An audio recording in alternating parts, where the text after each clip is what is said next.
اعوذ باللہ من الشیطان الرجیم، بسم اللہ الرحمن الرحیم۔ السلام علیکم ورحمۃ اللہ وبرکاتہ۔ دوسرے کا سلام پہنچانے کی برکت سے دیدار ہو گیا۔ الحمدللہ عز و جل۔ آج ایک بہت ہی پیاری حدیث میٹھے مدینے کی یاد میں ہم سنیں گے کہ ایک بزرگ رحمۃ اللہ تعالی علیہ فرماتے ہیں کہ میں اپنے ملک یمن کے شہر صنعاء سے بے ارادہ حج کے لیے نکلا تو کافی عاشقان رسول صلی اللہ تعالی علیہ وسلم رخصت کرنے کے لیے شہر سے باہر تک مجھے آئے۔ ایک عاشقان رسول نے مجھ سے کہا کہ سرور کونین صلی اللہ تعالی علیہ وسلم اور حضرات شیخین کریمین اور دیگر صحابہ اکرام کی مبارک خدماتوں میں میرا سلام عرض کر دینا۔ جب میں مدینہ منورہ حاضر ہوا تو اس عاشقان رسول کا سلام عرض کرنا بھول گیا۔ جب وہاں سے رخصت ہو کر ذوالحلیفہ پہنچا اور احرام باندھنے کا ارادہ کیا تو مجھے اس عاشق رسول کا سلام پہنچانا یاد آ گیا۔ میں نے اپنے رفقا سے کہا کہ وہ میرے پاس آنے تک میرے اونٹ کا خیال رکھنا، مجھے مدینہ طیبہ ایک ضروری کام کے لیے جانا ہے۔ ساتھیوں نے کہا کہ اب قافلے کی روانگی کا وقت ہے اور ہمیں اندیشہ ہے کہ اگر تم قافلے سے جدا ہو گئے تو پھر اسے مکہ معظمہ تک نہ پا سکو گے۔ میں نے کہا تو پھر میری سواری کو بھی اپنے ساتھ لیتے جانا۔ میں واپس مدینہ منورہ آیا اور روضہ رسول پر حاضر ہو کر اس عاشق رسول کا سلام شہنشاہ خیر الانام صلی اللہ تعالی علیہ وسلم اور حضرات صحابہ اکرام کی مبارک بارگاہوں میں پیش کیا۔ رات ہو چکی تھی۔ میں مسجد النبوی شریف سے باہر نکلا تو ایک شخص ذوالحلیفہ کی طرف سے آتا ہوا ملا۔ میں نے اس سے قافلے کے متعلق پوچھا تو اس نے بتایا کہ قافلہ آپ کا روانہ ہو چکا ہے۔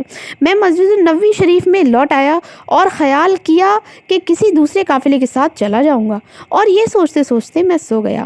آخر شب میں خواب میں جناب رسالت معاب صلی اللہ تعالی علیہ وسلم اور شیخین کریمین کی زیارت سے شرف یاب ہوا، اور حضرت سیدنا صدیق اکبر رضی اللہ تعالی عنہ نے عرض کی کہ یا رسول اللہ صلی اللہ تعالی علیہ وسلم، یہی وہ شخص ہے حضور جو حضور سرور کائنات صلی اللہ تعالی علیہ وسلم نور مجسم نے میری طرف دیکھا اور فرمایا ابو الوفا۔ میں نے عرض کی یا رسول اللہ، میری کنیت تو ابو العباس ہے۔ فرمایا تم ابو الوفا ہو یعنی وفادار ہو۔ پھر آپ صلی اللہ تعالی علیہ وسلم نے میرا ہاتھ پکڑا اور مجھے مکہ مکرمہ میں اور وہ بھی خاص مسجد الحرام میں رکھ دیا۔ میں نے مکہ معظمہ زادہ اللہ شرفہ تعظیمہ میں 8 دن تک قیام کیا۔ اس کے بعد میرے رفقا کا قافلہ مکہ مکرمہ پہنچ گیا۔ سبحان اللہ۔ الحمدللہ۔ آپ نے اس حکایت پر غور کیا، کتنی خوبصورت یہ حکایت ہے۔ میں اس کا مفہوم آپ کو سمجھاتی ہوں۔ اگر ہم مدینہ منورہ جاتے ہیں اور بہت سارے لوگ ایسے ہوتے ہیں جو ہم سے کہہ دیتے ہیں کہ ہمارا سرکار کی بارگاہ میں سلام عرض کرنا، تو ہم بھول جائیں، ہم سلام عرض نہ کر پائیں، پھر ہمیں جب بعد میں یاد آئے اور ہم سلام عرض کرنے کے لیے حاضر ہو تو بس یہی معاملہ ان کے ساتھ بھی ہوا تھا۔ جب ان کو یاد آیا تو وہ روضہ رسول پر حاضر ہوئے، اور جب حاضر ہوئے تو سرکار صلی اللہ تعالی علیہ وسلم کو ان کی یہ ادا بہت پسند آئی کہ یہ دوبارہ واپس آئے اور انہوں نے سرکار کے ایک عاشق کا سلام سرکار کی بارگاہ میں پیش کیا۔ تو پیارے آقا نے اپنی زیارت سے انہیں سرفراز فرمایا اور انہیں ہاتھ پکڑ کر مسجد نبوی شریف میں لے گئے۔ ماشاءاللہ، سبحان اللہ۔ یہ کوئی بہت ہی ظرف کی بات ہے، یہ کوئی کم خیالی بات نہیں، بہت ہی بڑا ظرف ہے کہ پیارے آقا اپنا دیدار فرمائیں اور خود ہاتھ پکڑ کر مسجد النبوی شریف لے جائیں۔ تو آپ بھی کسی بھی عاشق کا سلام جو ہے وہ اس طرح سے ضائع نہ کریں۔ اگر کوئی عاشق کہے کہ ہمارا سلام عرض کر دیجیے گا تو اس کو بہت ہی احتیاط کے ساتھ پیارے آقا کی بارگاہ میں پہنچا دیں، کیونکہ ہم نہیں جانتے کہ پیارے آقا کی بارگاہ میں کون سا عاشق مقبول ہے۔